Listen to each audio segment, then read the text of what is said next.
Well, obviously, people that look at the Bible as some kind of authority, like I used to, because I used to preach it and I used to. Excuse me, sir. Do you know where you're going when you're going to die? Do you know where you're going when you die? Hell no, and he slammed the door. Yeah, I had all the right Bible verses.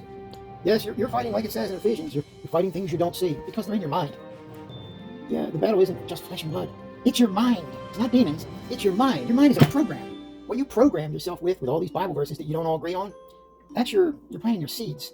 You're either going to get messed up thoughts from them, confusion, or you're going to do right things. But for the most part, when you think this, well, anyway, it's in here. When you think, here's another one, I have so many over here. When you think this is holy, who put holy on there? King James and his merry men wrote that. A lot of good-hearted people out there that are just fooled. They don't realize they're looking through the veil of indoctrination. It's got so many crisscrosses and paths on it. Like you're looking through this here. There you go. Looking through this here. This is your indoctrination. So you're still trying to live your life through this 30 words and all these verses that man wrote. And you can't live without it. Okay, I got to figure out how this verse means for my life. You already got everything in you. Man wrote that stuff to control people from the beginning. And you can't take old scriptures and make them prophetic for today when they were actually for the people of the time. That's why you're so damn confused. But it's hard to convince you because your feelings are into it. And honestly, a lot of you Christians out there, like I was, are honestly good-meaning people, good intentions. But it doesn't stop you from being caught in this trap. I'm not saying that the world isn't full of traps. It's not just religion. It's politics. It's atheists also. They're not automatically skeptic as so many proclaim. Atheists are idiots too. I happen to be atheist because I don't believe in any particular God anymore. But I can say I don't know things. But what? Well, I'll run out of space. But one thing, I'm willing to care about the truth more than what someone wrote in books. If you read the Bible by yourself without anyone telling you what it means, you'll literally trip over contradictions every page. I did. That was when I wanted to get people more and more saved. By the way, certain Christians I know in the YouTube community have been getting very angry. One guy, he won't even put my comments up, and I'm not even saying anything bad. I let him put all his comments up. None of my channels will he let my comments stay up there. Probably because he thinks I'm the devil or something. Well, that seems pretty unloving. You know, what do you have to fear? If you have the truth, what do you have to fear? Anyway, a lot of you Christians out there have the same intentions I did. Some of you out there are just plain nasty and arrogant. And you don't realize you're part of the problem in this world just as much as the other groups that are named out there. I won't even bother. Any name you can think of that is in a group thinks they're more righteous than another. Or did you have to like them? I don't have to like anybody. You want to get along with them, but nobody deserves any extra respect. You're a human being first. You need to grade life in any form. It will catch up to society as a whole big bunch of assholes in that case.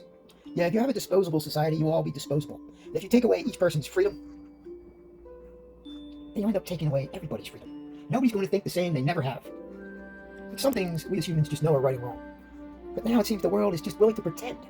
Yes, atheists, religious, and so-called skeptics, all of your minds have become septic. Well, most of them, I think.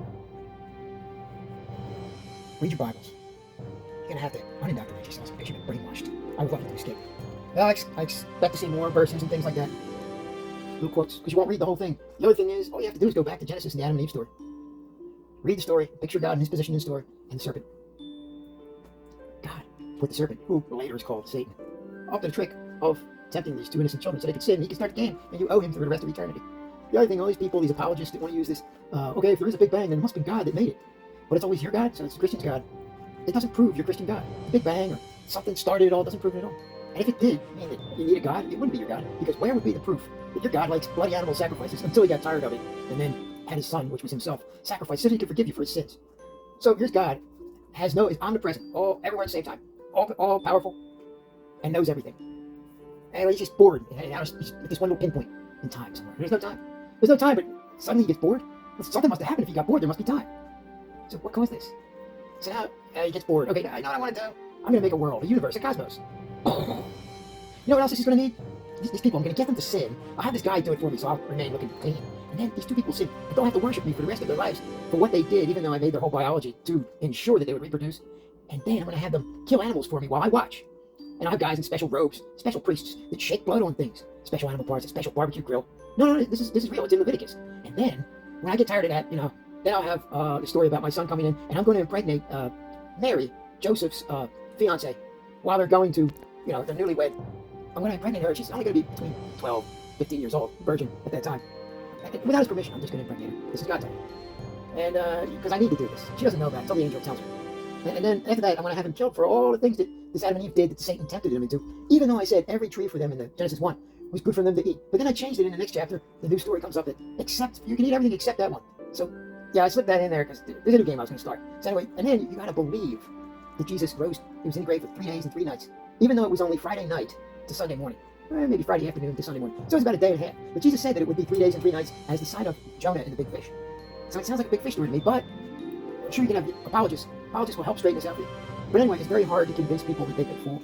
Just like these people that believe time for Booster 53, because 2 is not enough for me. Yeah, there's stupid atheists out there. They're so think they're so-called skeptics. They just follow along while they hid in their bunkers and under their beds, waiting for the Amazon monkey food because they could afford it to have delivered. While the rest of us went out shopping to the dollar stores and walked in arrow lines, were forced to wear masks. It didn't work, and the arrows on the floor going back and forth as you passed by some didn't really fool the virus, but it made fools out of a lot of people. Atheists, religious, and so-called skeptics, all of your minds have become septic. Clown society.